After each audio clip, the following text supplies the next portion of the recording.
देश में आगामी लोकसभा चुनाव की रणभेरी बज चुकी है। निर्वाचन आयोग की प्रेस वार्ता के साथ ही पूरे देश में चुनाव को लेकर हलचल शुरू हो गई है। देश भर में 7 चरण में लोकसभा चुनाव होगा और 4 जून को मतगणना होगी।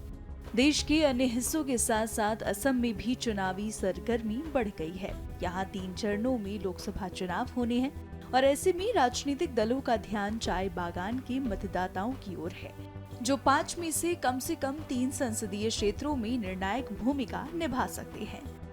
राज्य भर में 70 लाख से अधिक चाय जनजाति समुदाय के लोग हैं, जिनमें 856 चाय बागानों में काम करने वाले संगठित क्षेत्र के लगभग 10 लाख श्रमिक शामिल हैं।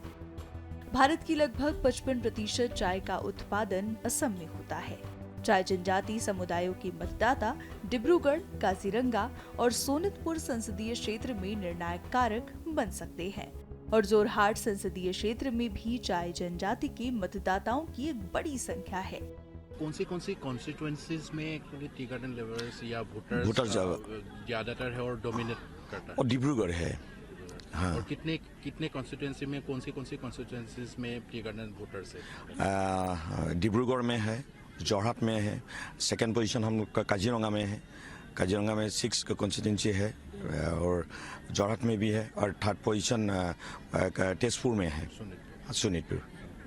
तो देखिए कि टी गार्डन लेवर्स की बहुत सारी एक्चुअली समस्या है, प्रॉब्लम्स है, तो आप कैसे देखते हैं? क्योंकि पहले भी कांग्रेस की सरकार थे, असम में भी थे, केंद्र में भी थे, अभी बीजेपी की सरकार दोनों सेंट्रल और स्टेट में भी है, तो आप कैसे कंपैरिजन करते हैं कि टी गार्डन लेवर्स को या वोटर्स को कैसे बेनिफिट मिल रहे हैं, क्या क्या?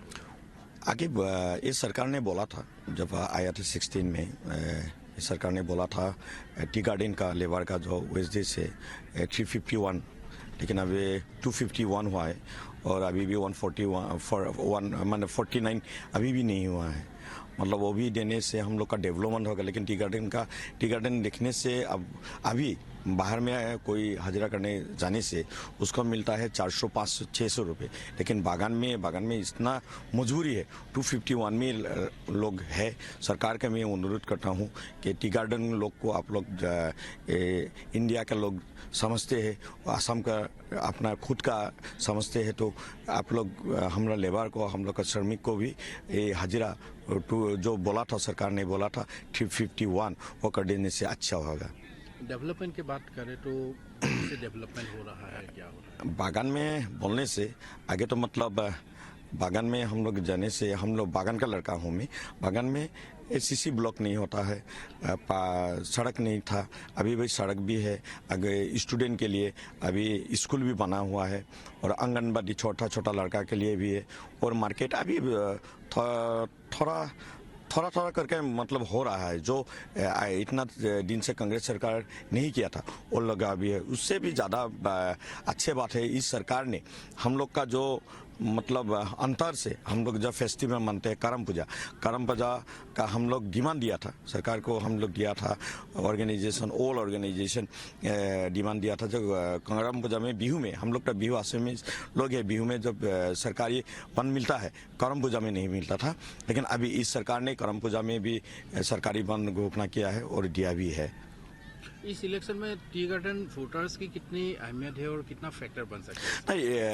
नहीं, डिब्रूगढ़ में तो फुल फैक्टर है और जोरहाट में भी है और काजीरंगा यहाँ पर भी है फैक्टर।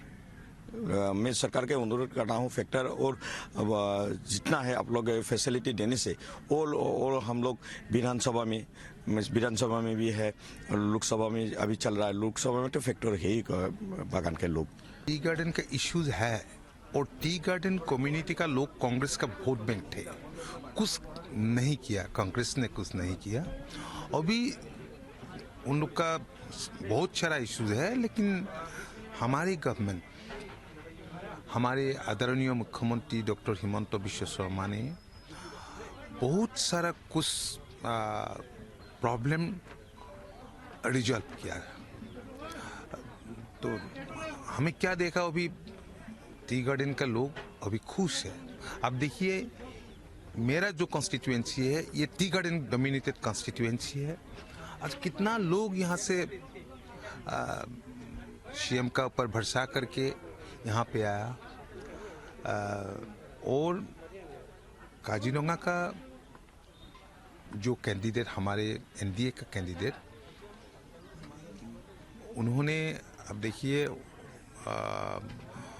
खुद ये टी गार्डन कम्युनिटी के ही लोग हैं, तो लोगों का साथ रिलेशन भी बहुत ही अच्छा है, तो जीतेगा। यहाँ पे अकेले, यहाँ पे नहीं, अपार असम में जितना कॉन्स्टिट्यूएंसी है, यहाँ पे टी कम्युनिटी डिसाइडिंग फैक्टर है। हर जगह में टी गार्डन कम्युनिटी का वोट मिलेगा, क्योंकि आप देखिए टी गार्डन का लोगों के लिए, एजुकेशन के लिए, हेल्थ के लिए और कनेक्टिविटी के लिए, और जितना उन लोग का प्रॉब्लम है, तो गार्डन मैनेजमेंट पहले देखा था, तो आज तो ऐसा नहीं।